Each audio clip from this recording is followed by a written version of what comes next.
دوسری عظیم جنگ یہاں لڑی گئی اس میدان میں، دوسری عظیم جنگ جس کا نام ہے جنگ احد. بولے جنگ احد. اس جنگ کا مقصد جو تھا وہ مسلمانوں سے بدلہ لینا تھا. بدلہ کس بات کا لینا تھا؟ جنگ بدر کی ہار کا بدلہ. جنگ بدر تو سنا ہی ہوگا اور دیکھا بھی ہے. وقت تو ہے نا مشورہ نہیں ہوگا. تو تاریخ اسلام کی دوسری جنگ لڑی گئی. مقصد مسلمانوں سے بدلہ لینا، بدلہ بدر کے ہار کا. اور ایسا بدلہ کہ جناب ہندہ نے اپنے تمام غلاموں کو جمع کر کے کہا ہے کوئی جو تم میں سے امیر حمزہ کو شہید کر دے میں اسے آزاد بھی کر دوں گی اور انعام بھی دوں گی. تو جناب وہب بن وحشی کھڑے ہوئے. غلامی بھری زندگی سے آزادی پانے کے لیے، آزادی بڑی قیمتی شے ہے.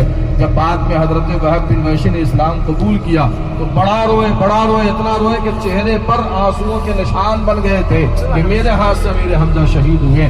انشاءاللہ سب لوگ نیچے آ جائیں، تمام شہداء کی بارگاہ میں حاضری دیں گے اور میں اس جنگ کے حال احوال نیچے انشاءاللہ بیان کرتا ہوں. ٹھیک ہے، تو سب میرے ساتھ آ جائیں. گاڑی کا نمبر. جب مسلمان یہاں تشریف لائے تھے تو کفاروں کی تعداد جو تھی وہ 3000 لوگوں کی ہے نا. 3000 کا ایک بڑا لشکر تھا.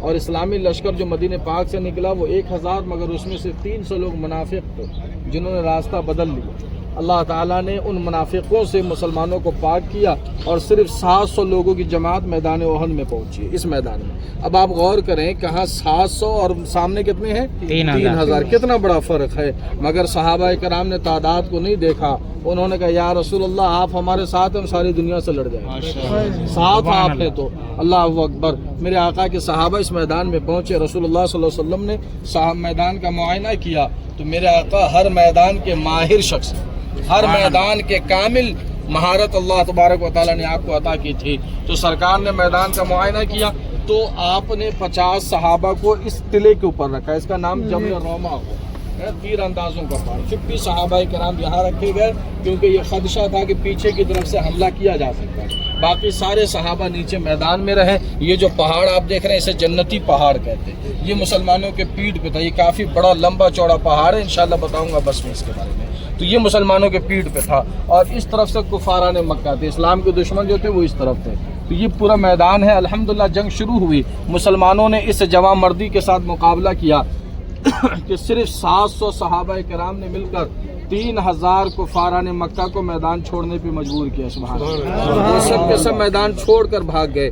ایسے بدحواش ہو کر بھاگے کہ ان کے پیروں سے اڑنے والا دھول بھی نظر نہیں آ رہا. وہ سب بھاگے. جب وہ میدان چھوڑ کر بھاگ گئے صحابہ کے اندر خوشی کی لہر دوڑی کہ اللہ نے ہمیں پھر سے فتح عطا کی ہے، ہم جنگ جیت چکے ہیں. اور اسی خوشی کے ماحول میں صحابہ کرام مال غنیمت جمع کرنے لگے ہے نا. مال جو چھوڑ کر کافر گئے تو مسلمانوں سے جمع کرنے لگے. جب یہ مال جمع کر رہے تھے تو 50 صحابہ جو جبل روما پر تھے، یہ چھوٹا سا ٹیلا جو ہے، ان میں سے 40 صحابہ اترنے لگے. حضرت عبداللہ بن جبیر جو ان کے سردار ہیں انہوں نے منع کیا، نہ اترو، اللہ کے رسول نے منع کیا ہے. مگر وہ یہ کہنے لگے جنگ ختم ہو گئی ہے، اب ہم بھی چل کر میدان میں اتر سکتے ہیں. اس خیال میں جیسی 40 صحابہ وہاں سے اترے، حضرت خالد بن ولید رضی اللہ تعالی عنہ جو ابھی اسلام نہیں لائے ہیں، حالت کفر پر ہیں، اہل مکہ کے ساتھ ہیں، اس پہاڑی کے پچھلی طرف چھپے دبے ہوئے بیٹھے ہوئے تھے. اور جیسی انہوں نے دیکھا یہ جگہ خالی ہے، حضرت خالد بن ولید نے اسی ٹلے کے اوپر دوبارہ حملہ کر دیا. اور جو 10 صحابہ یہاں کھڑے تھے یا 9 صحابہ یہاں کھڑے تھے، آخری سانس تک لڑتے لڑتے بالآخر وہ سب شہید ہو گئے اور حضرت خالد بن ولید کا قافلہ میدان میں اتر گیا. اور جب وہ میدان میں اترے دوبارہ جنگ شروع ہوئی. جو کافر بھاگ گئے تھے وہ بھی واپس آ گئے اور چاروں طرف سے مسلمانوں کو گھیر لیا گیا اور پھر سے دوبارہ جنگ شروع ہو گئی. اور یہاں پر حضرت خالد بن ولید کا دوبارہ حملہ کرنا اور 10 صحابہ کی شہادت ہو جانا، جنگ کا نقشہ پلٹ جانا. کچھ بدقسمت لوگ اس طریقے کی گفتگو کرتے ہیں، دیکھو رسول اللہ کی بات صحابہ نے نہیں مانی تو جنگ ہار گئے. اللہ اکبر. معاذ اللہ. وہ صحابہ تھے جن کا ہدف یہ تھا فدا کا ابھی امی یا رسول اللہ، میرے ماں باپ آپ پر قربان ہو جائیں. وہ صحابہ کبھی بھی ایسا کوئی کام نہیں کر سکتے تھے. یہاں پریکٹیکل طور پر پیغام امت دینا یہ تھا، لوگوں کو سمجھانا یہ تھا، بتانا یہ تھا، ان کے دل میں یہ بات گڑھ کرنی تھی، اے لوگوں رسول اللہ نے جو فرما دیا قیامت تک اس پہ عمل کرنا، ہٹنا نہیں. اب پریکٹیکل طور پر صحابہ کرام کے ذریعے یہ کام کروایا گیا. تو اب یہ ان کا ایمان ختم جو اس خیال میں ہے کہ صحابہ نے معاذ اللہ غلطی کی. اسے خطائے اجتہادی کہتے ہیں۔ پیغام مصطفیٰ علیہ الصلوۃ والسلام دنیا والوں کو بتانا یہ تھا، تو ہم اور آپ اس سوچ و فکر والے ہیں جن کا تسلیم اور ماننا یہ ہے کہ ہم ہر حال میں سرکار کے صحابہ سے محبت کرتے ہیں۔ ہر صحابی رسول جنتی ہیں اور ان کا ادب ہمارے اوپر فرض عین ہے۔ جیسے نماز فرض ہے ویسے ہر صحابہ کی تعظیم ہمارے اوپر فرض ہے نا، تو یہ بات اپنے اندر باندھ کر جائیں۔ المختصر، جب دوبارہ جنگ شروع ہوئی، افراتفری کا ماحول بنا، ایک بدبخت ظالم و جابر شخص نے میرے آقا کریم علیہ الصلوۃ والسلام کے چہرے پہ پتھر مارا تھا۔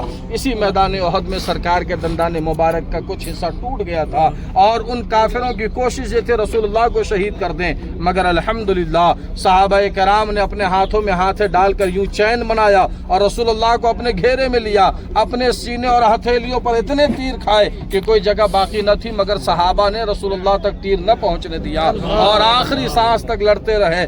بالآخر سیدنا امیر حمزہ رضی اللہ تعالی عنہ اپنے دونوں ہاتھ سے تلوار چلاتے ہوئے آپ نے فرمایا تھا، انا اسد اللہ وانا اسد رسول اللہ، میں اللہ کا شیر، اللہ کے رسول کا شیر ہوں۔ اور آپ نے اکیلے 32 کافروں کو وصل جہنم کر دیا، اکیلے 32 لوگوں کو سیدنا امیر حمزہ نے مار گرایا۔ ادھر ایک دوسرے صحابی رسول حضرت مصعب بن عمیر رضی اللہ تعالی، حضرت مصعب کا چہرہ رسول اللہ سے تھوڑا ملتا جلتا تھا، مشابہت تھی۔ کافروں نے اس کا فائدہ اٹھایا اور جب آپ کی شہادت ہوئی تو اعلان کیا، اے لوگوں محمد ابن عبداللہ شہید ہو گئے۔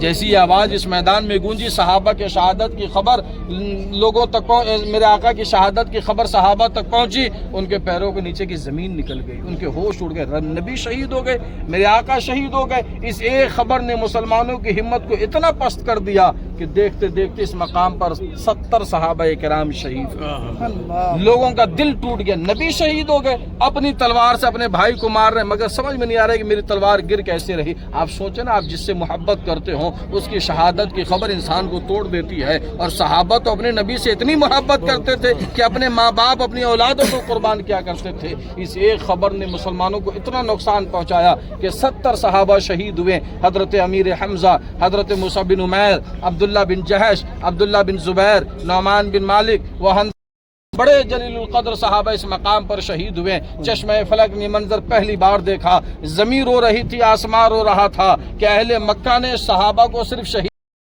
بلکہ سیدنا امیر حمزہ جو میرے آقا کے چچا ہیں، رسول اللہ بے حد محبت فرماتے ہیں، اس مقام احد پر آپ کا سینہ چیر کر جناب ہندہ نے اس میں سے دل نکال کر چبایا۔ اللہ اکبر، اللہ اکبر۔ سیدنا امیر حمزہ کے سینے اتھر کو چیر کر اس میں سے دل نکال کر چبایا گیا۔ کسی کے کان کاٹے گئے، رخسار کاٹے گئے، ہونٹ کاٹے گئے۔ رسول اللہ کا یہ حال دیکھا، اتنا روئے کہ اہل مدینہ کہتے ہیں ہم نے اپنے رسول کو آج سے پہلے اتنا روتا ہوا کبھی نہیں پایا جتنا اس مقام پر میرے نبی رو رہے تھے۔ پورا مدینہ رو رہا تھا، اہل مدینہ نے اس کا نام غم کا، یہ تکلیف اور مصیبتوں کا سال تھا۔ میرے آقا یہاں بڑا غم زدہ ہوئے ہیں، بڑے شہداء کا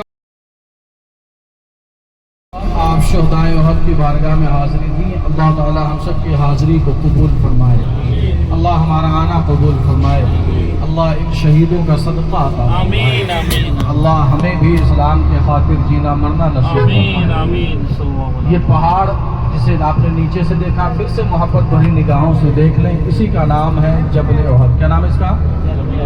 جبل احد۔ یہ وہ پہاڑ ہے جس کے بارے میں سرکار فرماتے ہیں کہ یہ مجھ سے محبت کرتا ہے، میں اس سے محبت کرتا ہوں، اللہ اسے جنت کے دروازے پر رکھے گا۔ سبحان اللہ۔ یہ جنتی پہاڑ ہے، محبت بھری نگاہوں سے دیکھیں، کیونکہ یہ وہ پہاڑ ہے کہ جب آپ جنت میں جائیں گے تو انشاءاللہ یہ پہاڑ آپ کو جنت میں دیکھنے کو ملے گا۔ سبحان اللہ۔ جائیں گے نا انشاءاللہ جنت میں؟ پٹائی پٹائی ہوگی کدھر ادھر جو کر رہے ہیں یہاں، وہ حساب دینا پڑے گا نا، ہاں، اس لیے سیدھا چلیں، اہدنا الصراط المستقیم چلیں، سیدھے راستے پر چلیں۔ تو 4-10 روپے کے لیے نہ جانے لوگ ایمان خراب کر لیتے ہیں، یہ سب حساب دینا پڑے گا۔ نماز چھوڑی، روزہ چھوڑا، حج چھوڑا، زکوٰۃ چھوڑا، اپنوں کا حق مارا، یہ سب حساب دینا پڑے گا۔